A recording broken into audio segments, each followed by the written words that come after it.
નમસ્કાર વિદ્યાર્થી મિત્રો, આપનું હાર્દિક સ્વાગત છે. પ્રશ્ન 1, શબ્દ સમજૂતી આપો. પારખો. તો પારખાની શબ્દ સમજૂતી થાય પરીક્ષા. પ્રશ્ન 2, શબ્દ સમજૂતી ચાકડી. તો ચાકડીને નાની ગાગર હોય તેને આપણે ચાકડી કહીએ છીએ. પરીક્ષા માટે વ્યાકરણના પ્રશ્નો ખૂબ જ મહત્વપૂર્ણ હોય છે. શબ્દ સમજૂતી આપો. ઉચાળા ભરવા એટલે મિત્રો આપણે ઘર બહાર ખાલી કરી નીકળી જવું તથા ઘર બહાર ખાલી કરીને ભાગવું તેને ઉચાળા ભરવા કહીએ છીએ. ઘણીવાર આપણે ઉપયોગમાં પણ લેતા હોય છે કે ઉચાળા ભરી લો. પ્રશ્ન નંબર 4, શબ્દ સમૂહ માટે એક શબ્દ આપો. પંખીઓનું જોડ. તો વિહંગ મંડળ. પંખીઓનું ભેગું જોડને જતું હોય તેને આપણે વિહંગ મંડળ તેવું કહીએ છીએ.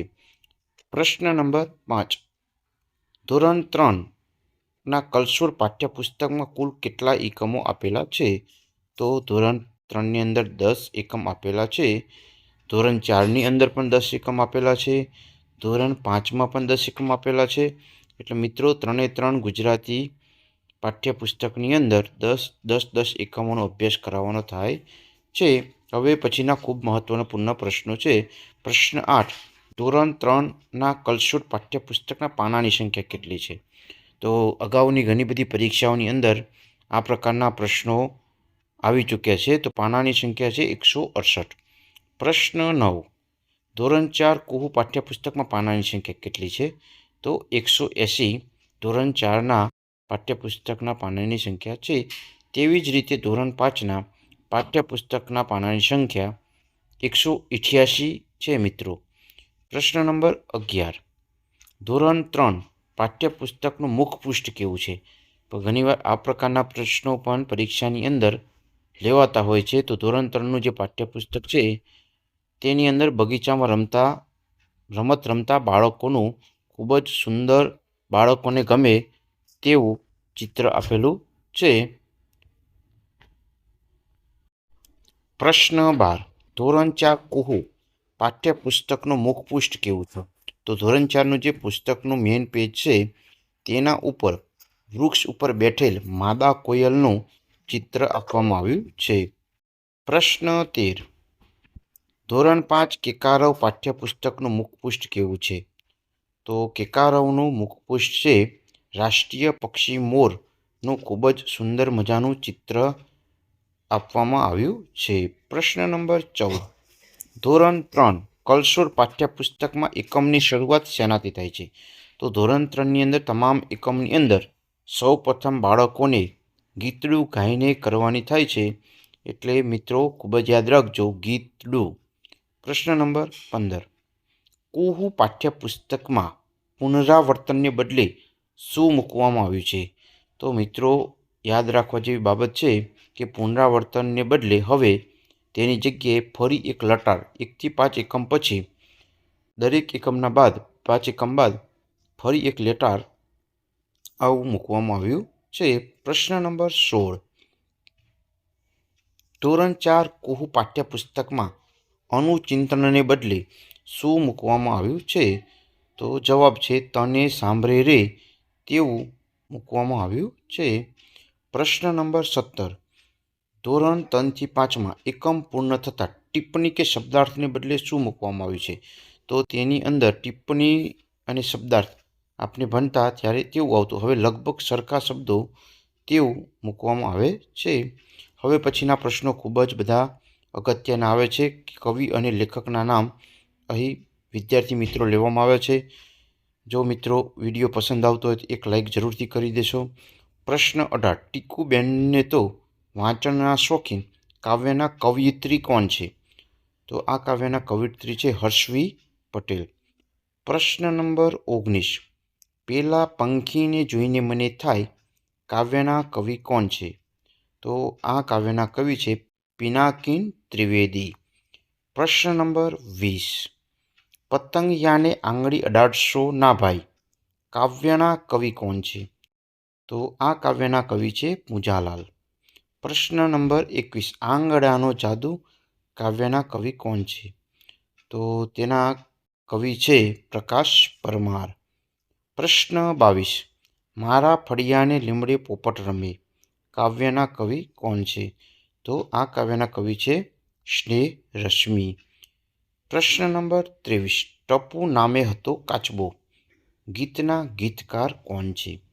તો આ સરસ મજાનું ગીત છે, તેના ગીતકાર છે કૃષ્ણ દવે. હવે મિત્રો પ્રશ્ન નંબર 24 વિદ્યાર્થી મિત્રો, ચકલી કરતી હુપાહુપ ગીતના કવિ કોણ છે? તો આ ગીતના કવિ છે જીતુ ત્રિવેદી. પ્રશ્ન નંબર 25.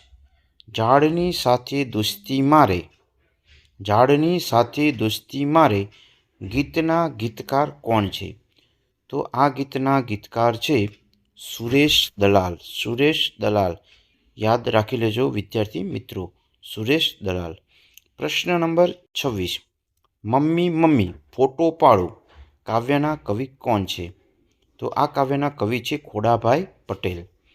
પ્રશ્ન નંબર 27. કેવી મજા બાળગીતના કવિ કોણ છે? તો કેવી મજા સુંદર મજાનું બાળગીત છે, મૂળજીભાઈ ભગત દ્વારા આ સુંદર મજાની રચના કરવામાં આવી છે.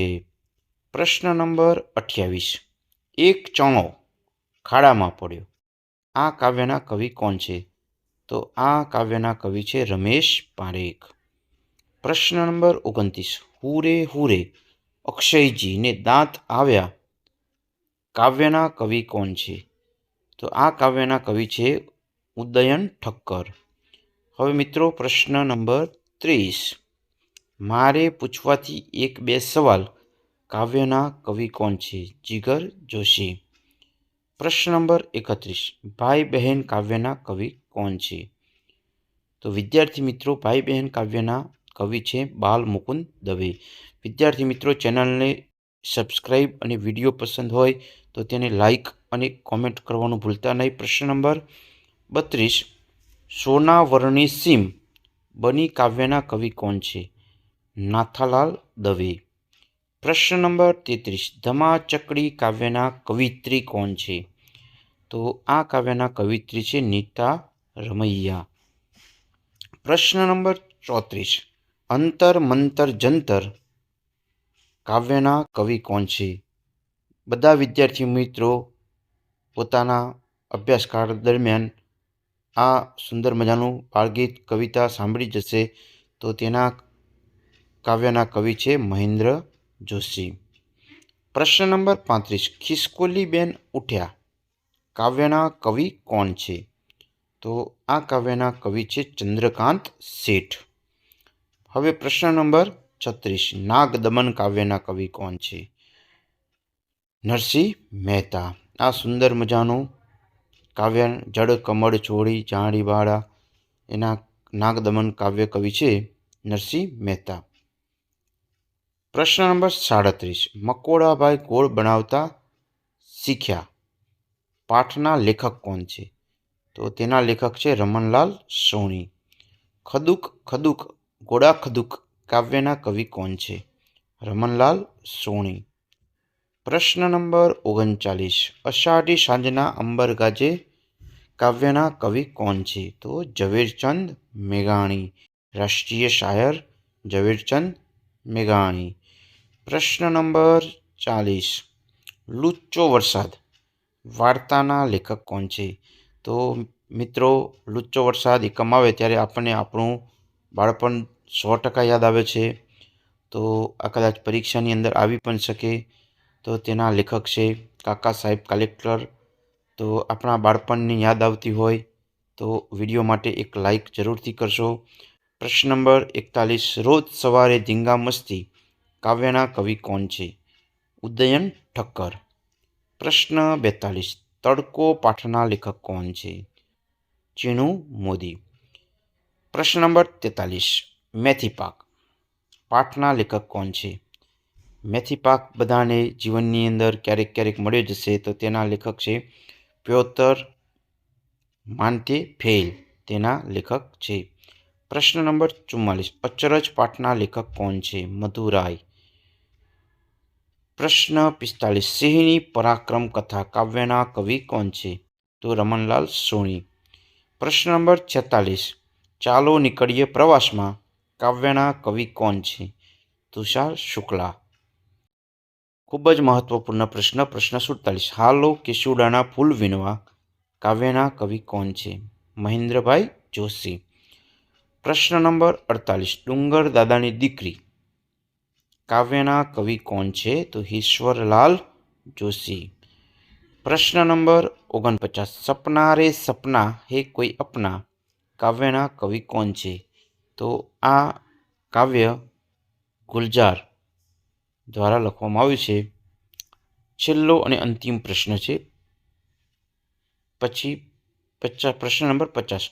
ઉડો કાબર ઉડો ચકલા કાવ્યના કવિ કોણ છે? કૃષ્ણસિંહ ધરાણી. છેલ્લો પ્રશ્ન છે 51 નંબરનો. ચકલી તે ચાંચ મહી લાવી તણકલું કાવ્યના કવિ કોણ છે? ચંદ્રકાંત શેઠ. આજનો અભ્યાસ અહીં વિદ્યાર્થી મિત્રો અહીં પૂરો કરીએ છીએ. વિડીયો ગમ્યો હોય તો કોમેન્ટમાં જરૂર જણાવશો. ટેટ પરીક્ષા જરૂર સફળતા મળશે. સતત અભ્યાસ કરતા રહો. Thank you. પાછા મળીશું આગળના વિડીયોની અંદર. લાઇક, શેર અને કોમેન્ટ કરવાનું મિત્રો ભૂલતા નહીં. આભાર.